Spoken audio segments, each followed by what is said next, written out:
This is the second of a series of three short lectures on the cultural meaning of debt. The first lecture referred to David Graeber's book, Debt, History, 5,000 Years. And this lecture will refer to a book by Richard Dienst called The Bonds of Debt, which came out a few years ago. The global financial crisis, as it was known in Australia, the GFC, was which happened in 2008, that began much earlier, um, was variously reported as a meltdown and a disaster, and remedies of massive proportions were called for. And this was true all over the world. Vast amounts of government money were pumped into the economy to stave off catastrophe. It was a crisis because, as I talked about in the previous lecture, um, financial institutions had been allowed to get so big that their future could derail the national and, in this case, the global financial economy. So their failures were so massive that they were deemed by governments to be too big to fail.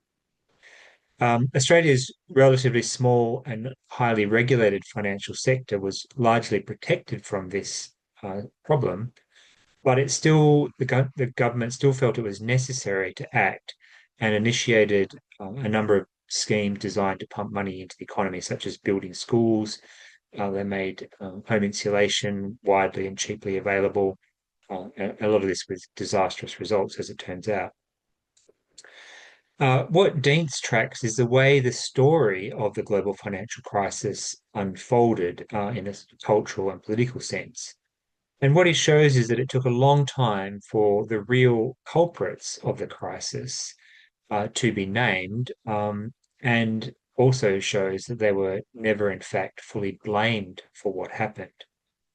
In the first instance, it was said that the problem was poor people taking out irresponsible loans and not paying them back.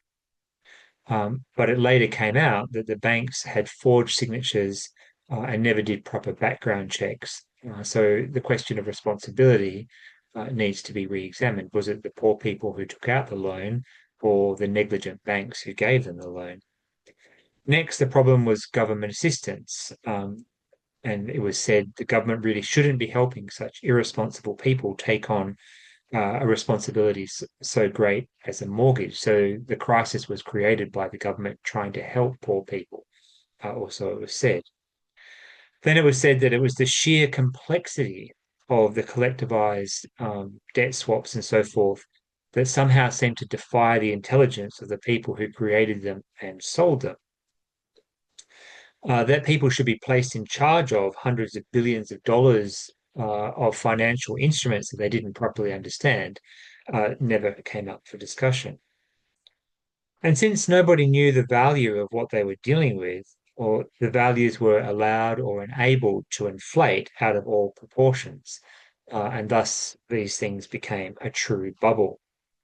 The more the bubble inflated, the more dangerous it became, and the more reluctant people were to actually look at things in a clear-headed way, because they recognized that if they burst the bubble, it would be catastrophic. But once the extent of the falsity of value of these collectivized bonds became apparent within the banking sector, the whole banking sector froze, and suddenly no one trusted anyone.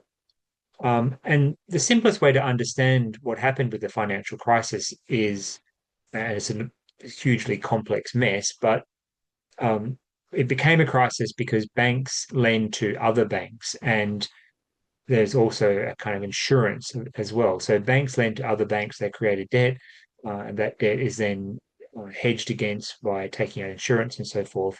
But it's fundamentally a system of trust. Everybody has to kind of trust that the money will be paid back. So huge debts can be toted up, providing everybody believes the money will be and can be paid back. The minute that debt, um, doubt starts to creep in and people start to think that debt cannot be paid, then the system starts to freeze because nobody is lending anybody any money, nobody's willing to take a risk. And there were two major casualties from this whole disaster. So major firms worth billions and families trying to put a roof over their head. Many people lost their houses, but also huge hedge funds went under. And there were two kinds of response. Big companies, with a couple of notable exceptions, were saved via the extension of easy credit or through processes of nationalization. But most individual families who lost their houses were given no relief at all. And Dienst asks the question how all this came to be and takes us through a sort of a quick tour, if you like, through three Marxist macroeconomists, Brenner, Origi, and Harvey. In each case, the story has to do with a globalizing market and a seismic shift in the nature and geography of wealth creation. As incomes have declined in real terms since the 1970s, easy credit has papered over this wealth gap and allowed people to enjoy today what they really cannot afford even tomorrow.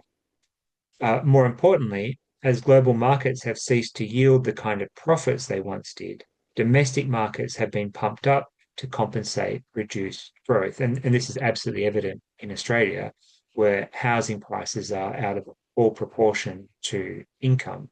So, in very rough terms, in the 1970s, a school teacher could afford to buy a house in Sydney at approximately three times their salary.